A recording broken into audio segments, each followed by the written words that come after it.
Welcome to Masterclass with Utpal Sheth.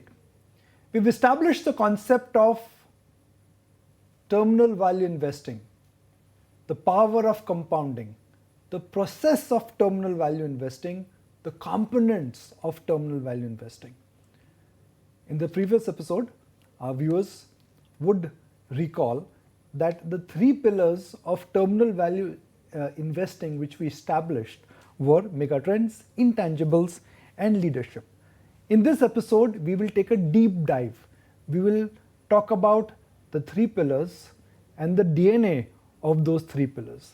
Now, megatrends are easy to understand. They touch our life, but how can one really identify and benefit from them? The definition of megatrend is that these are long trends which last for decades, and then they change the course of a company, country, and an individual. So megatrends. That's the most exciting words. Bada dekho, bada socho, size of the pond, size of the opportunity. You've introduced the concept of megatrends. Now viewers would like to know that from your understanding as a terminal value investing, which are the megatrends and which will be the megatrends? As we have already discussed that megatrends are inevitable and irreversible. They are not fads, etc. Now let us talk about some of the megatrends that are in process around us. Right?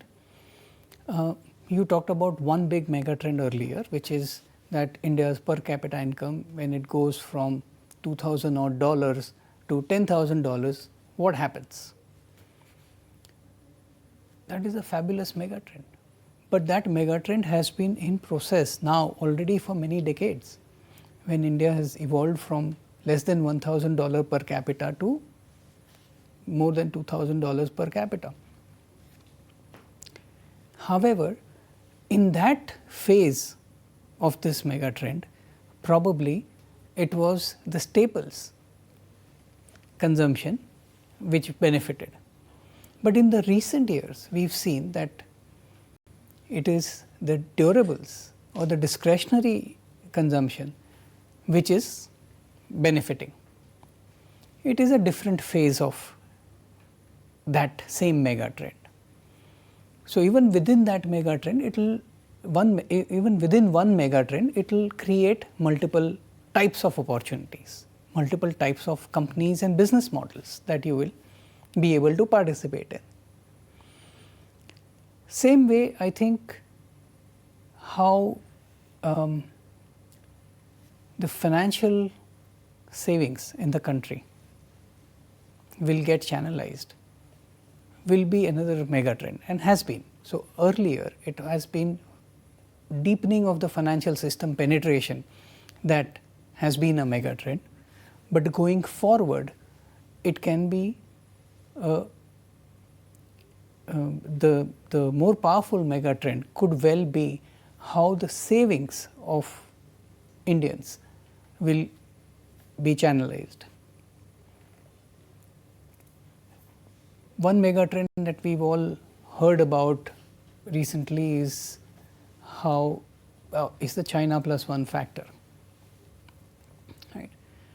Given that manufacturing is a smaller percentage of GDP in India compared to what it is in China, and that China is a much larger economy as compared to us. Even a 1% displacement from that, right, given that China's economy is 6x of India and their manufacturing sector is more than 2x as a percentage of GDP of what India's is, that shift of 1% of manufacturing sector of China to India can be massive. So, another megatrend that we talked about in the earlier episode was the shift from unorganized sector to organized sector. I think that's a powerful shift. What it is doing is it is structurally changing the pricing power in every sector. And that structural change of pricing power in every sector is resulting in huge impact on profitability. it is also eliminating unscrupulous competition in many ways, or non-compliant competition. So, the premium on the competitive edge in fact rises.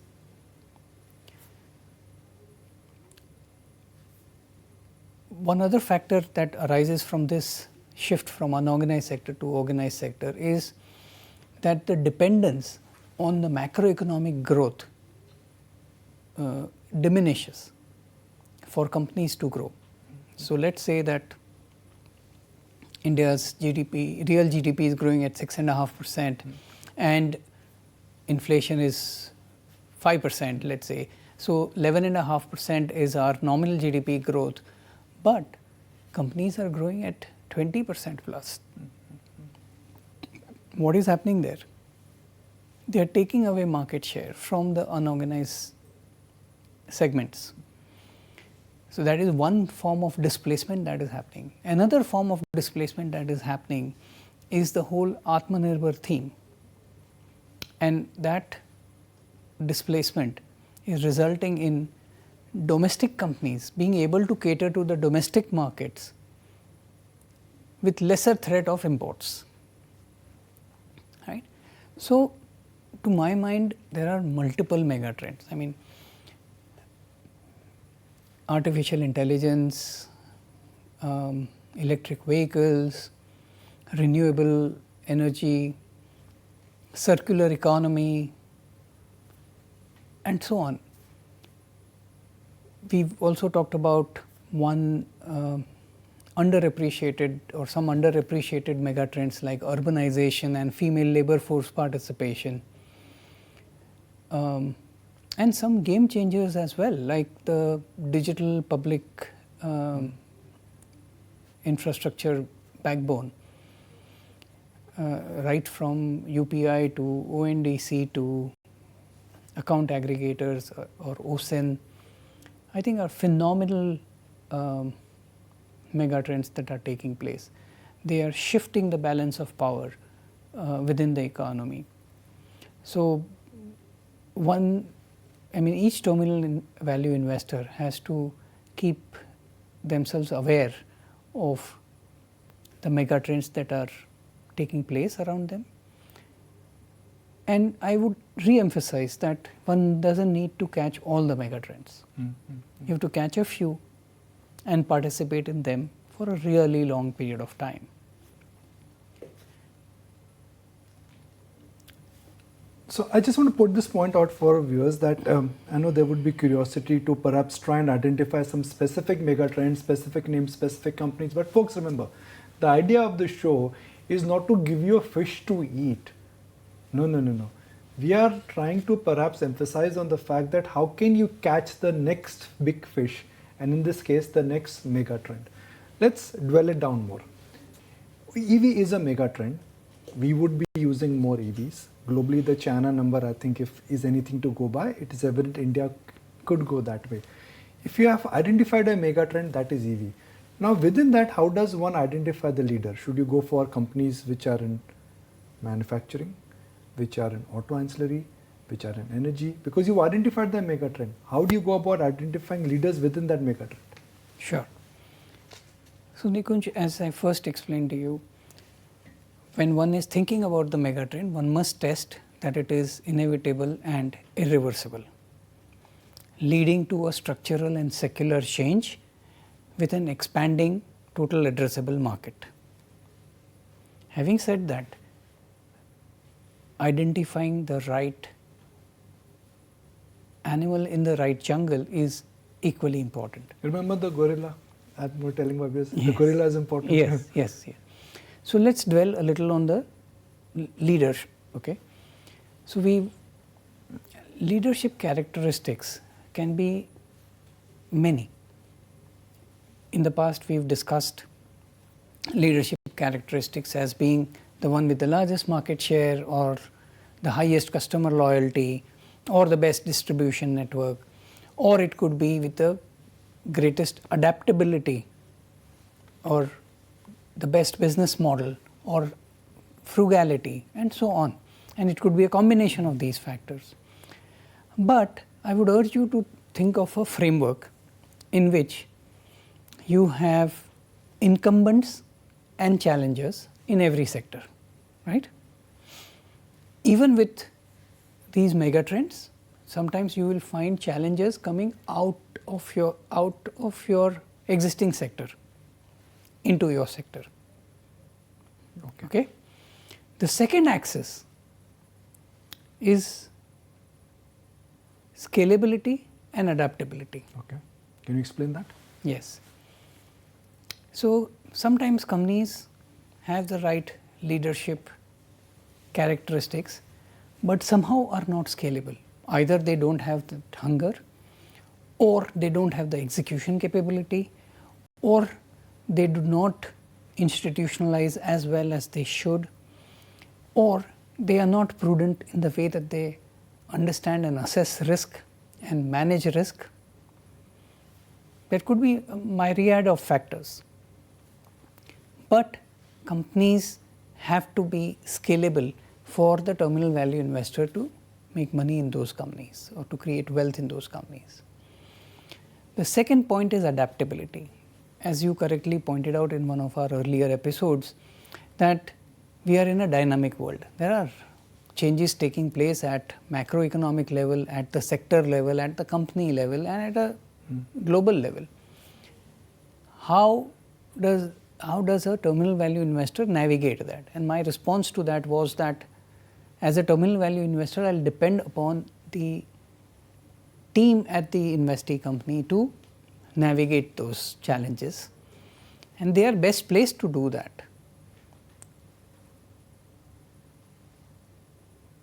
So, if they are not adaptable, then the longevity aspect will be compromised. At some point of time, that company will lose its longevity. Like institutionalization is one element of longevity. Most promoters don't appreciate that. So should one avoid into family generation, family-run businesses? It's not about being family-run and being professionally run. It's about whether you're institutionalizing or not. Okay. Even a family-run company can institutionalize itself. It's a matter of perseverance and persistence over a long period of time. You need to evolve your culture accordingly. But coming back to what we discussed, incumbents and challengers, and scalable and adaptable. If you draw a 2x2 matrix, as you can see here, then in which bucket should you be? You tell us. Right? So, one should look for adaptable incumbents and one should look for scalable challengers. By definition, you will find that challengers will usually be more adaptable. What they lack is scalability. There will be many who will challenge, but only few who will succeed in scaling. As regards incumbents, you will find that incumbents already have scale. What they may not have is adaptability. Right? Sometimes the incumbents become complacent, or they are resistant to change. When you find that combination of scalable challengers and or alternatively adaptable incumbents, those are the companies which will work for you. They will have the right leadership capabilities or characteristics to create terminal value.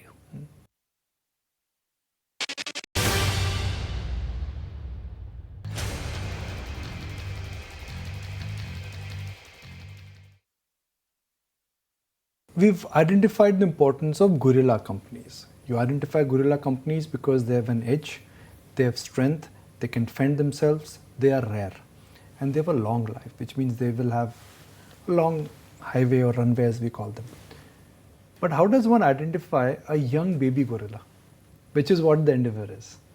You don't want to identify a monkey, but you want to identify a young gorilla, maybe a 2-month or a 2-year-old gorilla, which can live for 60 years. At that early stage, can you identify it with the framework what you have? Right. So, you might be able to identify baby gorillas, but it being a baby should hold a greater weight than it being a gorilla. It's only over a period of time that you are able to ascertain that this is a gorilla. Okay. Okay. It's more difficult to differentiate at a baby stage really, or at an early stage. But you will find that there are certain characteristics that they demonstrate even at an early stage. What they don't demonstrate is the characteristics of longevity. Okay. Okay? So, there might be a brilliant entrepreneur who's developed a brilliant business model, but whose risk management and capital allocation capabilities are suspect, whose culture may not be what is conducive to building terminal value, okay? Whose let us say capital structure discipline or capital allocation discipline becomes a value destroyer instead of being a value creator. Fair point. Okay? So, value creation is not a one-way traffic. A mistake on some key element, even while your business and other things are right, can actually destroy a lot of value. And you've seen enough and more examples over the years.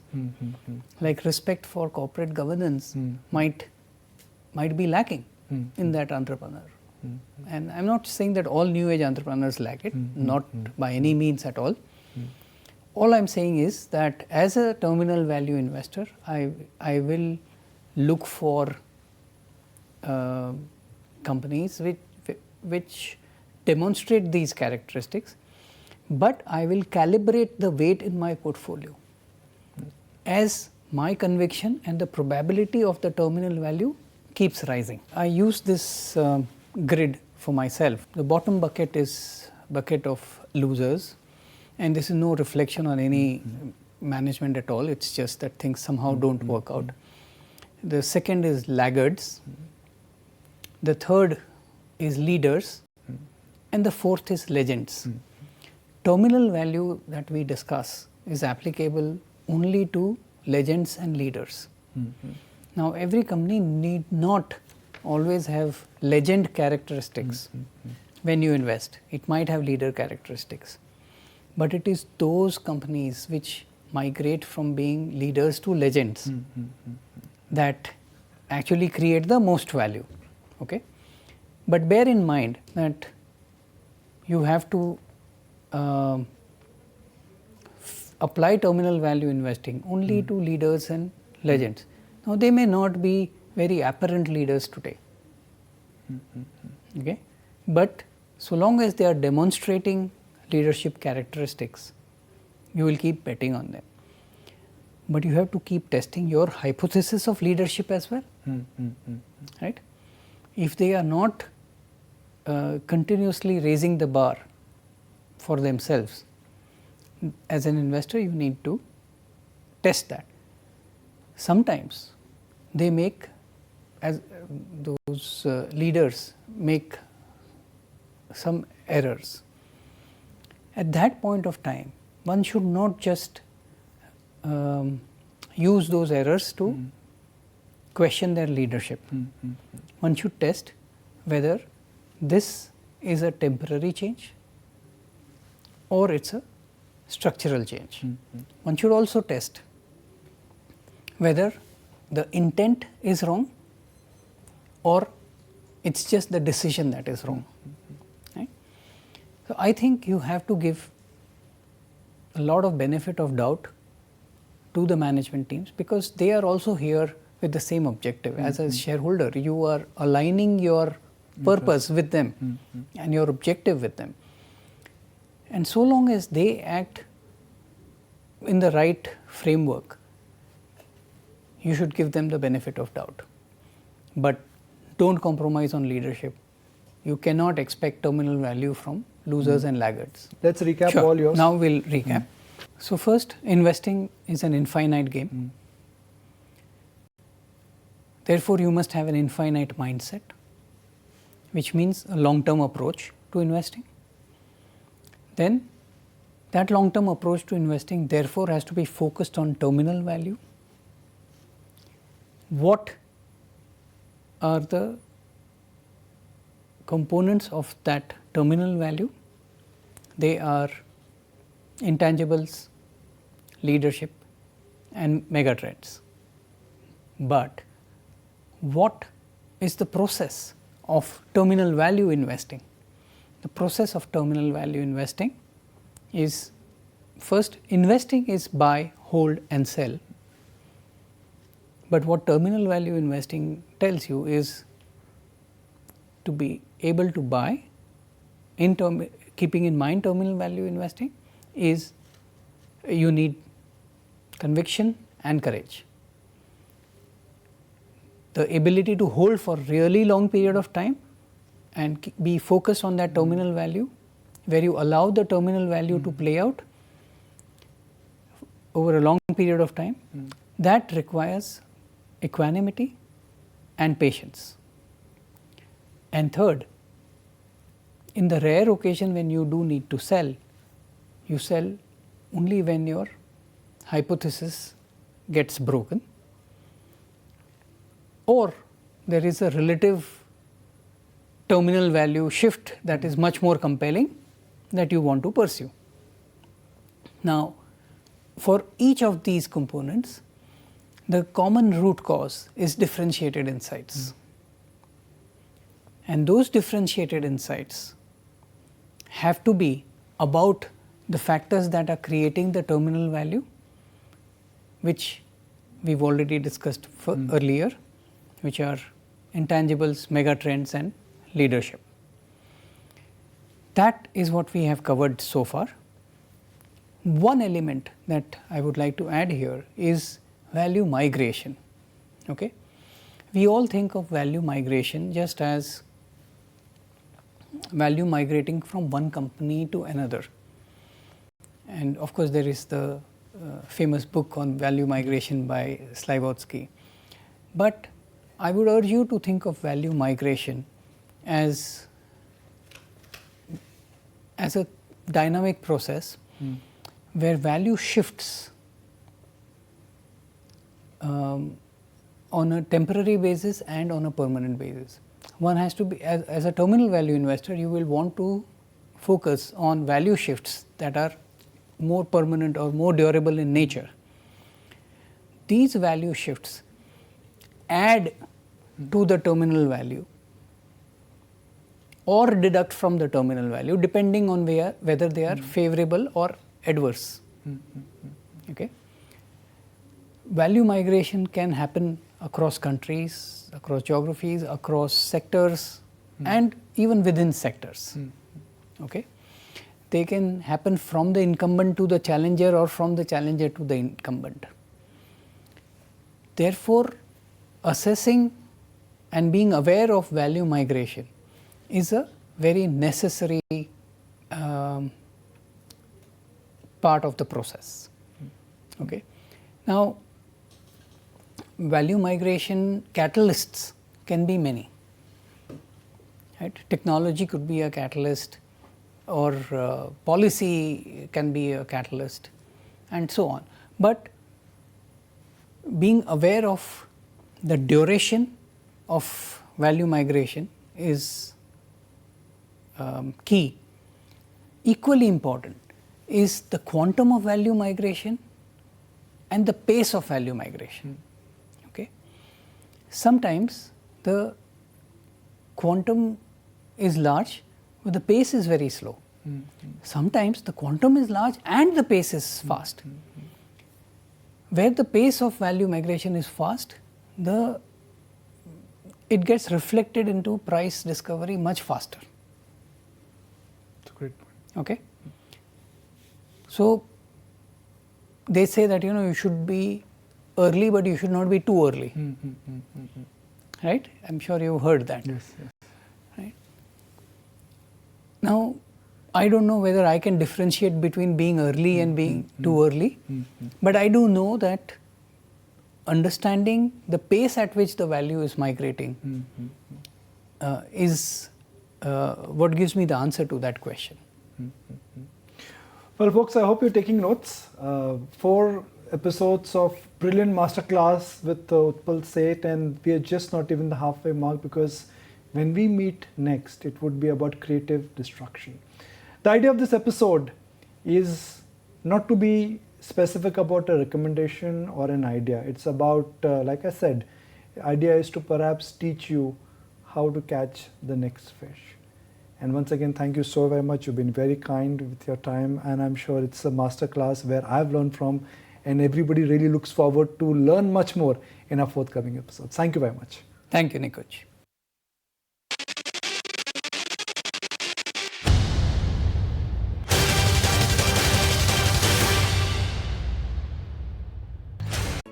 If you like this video, then like, share and subscribe to ET Now.